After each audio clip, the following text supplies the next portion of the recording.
أعوذ بالله من الشیطان الرجیم بسم اللہ الرحمن الرحیم۔ حضرت انس بن مالک رضی اللہ تعالیٰ عنہ روایت کرتے ہیں کہ آپ صلی اللہ علیہ وسلم نے زینب بنت جحش سے نکاح کیا تو آپ صلی اللہ علیہ وسلم تو لوگوں کی دعوت کی، کھانا کھا کر وہ بیٹھ کر باتیں کرتے رہے۔ راوی کا بیان ہے کہ آپ نے یہ ظاہر کیا گویا کہ کھڑا ہونا چاہیے، لیکن لوگ کھڑے نہیں ہوئے۔ جب آپ نے یہ دیکھا تو کھڑے ہو گئے۔ جب آپ کھڑے ہوئے تو آپ کے ساتھ جو لوگ تھے وہ بھی کھڑے ہو گئے اور 3 آدمی رہ گئے۔ آپ صلی اللہ علیہ وسلم آئے تو دیکھا کہ لوگ بیٹھے ہوئے ہیں، پھر وہ لوگ بھی اٹھے اور چلے گئے۔ لیکن حضرت انس رضی اللہ تعالیٰ عنہ فرماتے میں نے آ کر نبی کریم صلی اللہ علیہ وسلم کو خبر دی کہ وہ چلے گئے۔ یہ سن کر آپ آئے، یہاں تک کہ گھر میں داخل ہوئے۔ میں بھی داخل ہونے لگا تو آپ نے میرے اور اپنے درمیان پردہ ڈال دیا۔ اللہ تعالیٰ نے یہ آیت نازل فرمائی یا ایھا الذین آمنوا لا تدخلوا بیوت النبی، یعنی اگر کوئی مہمان زیادہ دیر تک ٹھہرنے لگے تو جو میزبان کے لیے باعث اذیت ہو تو میزبان اپنے عمل کے کسی بھی انداز سے اس کو جانے کا پیغام دے سکتا ہے، اور یہ تنبیہ کرنا اکرام ضعیف کے خلاف نہیں ہے۔ وجہ اس کی یہ ہے کہ مہمان کو میزبان کی رعایت سے اسی قدر ٹھہرنا چاہیے جس سے اس کو تکلیف اور اذیت نہ پہنچتی ہو۔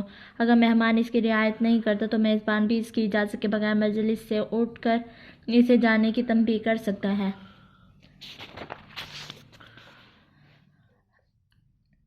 قرفصا ہاتھ سے گھونٹ مار کر بیٹھنے کو کہتے ہیں، جبکہ احتبا عام ہے چاہے ہاتھ سے ہو یا چادر وغیرہ سے ہو۔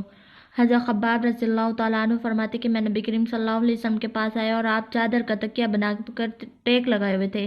میں نے عرض کیا کہ آپ اللہ تعالیٰ سے دعا نہیں فرمائیں گے؟ یہ سن کر آپ بیٹھ گئے۔ عبد الرحمن بن ابی بکر اپنے والد سے روایت کرتے ہیں، انہوں نے بیان کیا کہ آپ صلی اللہ علیہ وسلم نے فرمایا کہ کیا میں تم کو سب سے بڑے گناہ نہ بتلا دوں؟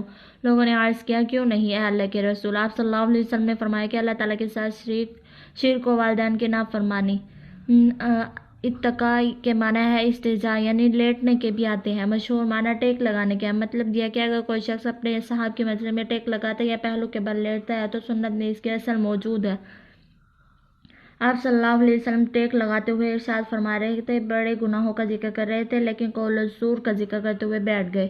کسی ضرورت کی وجہ سے اگر کوئی شخص اپنی عام چال سے ہٹ کر تیز رفتاری کے ساتھ جائے تو یہ وقار کے خلاف نہیں ہے، جس کی حدیث باب میں ہے۔ آپ صلی اللہ علیہ وسلم نے عصر کی نماز پڑھائی اور تیزی کے ساتھ گھر چلے گئے، یعنی صدقہ کا کچھ مال گھر میں رہ گیا تھا تو آپ صلی اللہ علیہ وسلم اس کو تقسیم کرنے کے لیے تیزی کے ساتھ گئے اور کہیں وہ رات تک نہ رہ جائے۔ یہ معمول کی رفتار سے ہٹ کر تیزی کے ساتھ چلنے کی بات ہے، باقی عام رفتار تیز ہونی چاہیے یا آہستہ۔ حضرت عبداللہ بن عمر رضی اللہ تعالیٰ عنہ تیز چلا کرتے تھے، فرمایا کرتے تھے کہ تیز چال تکبر سے دوری اور ضرورت جلد پوری کرنے کا ذریعہ ہے۔ اب سریر چارپائی اور تخت کو کہتے ہیں، تخت وغیرہ استعمال کرنا زہد کے خلاف نہیں ہے۔ حضرت عائشہ فرماتی ہے کہ آپ صلی اللہ علیہ وسلم تخت کے بیچ میں کھڑے ہو کر نماز پڑھتے اور میں آپ کے اور قبلہ کے درمیان میں لیٹی ہوئی ہوتی۔ اگر مجھے کوئی ضرورت ہوتی تو میں ناپسند کرتی اٹھ کر آپ کے سامنے ہوں، اس لیے میں آہستہ سے لیٹتے لیٹتے ہی سرک جاتی تھی۔ وآخر دعوانا الحمد للہ رب العالمین۔ ہمارے چینل کو سبسکرائب ضرور کیجیے۔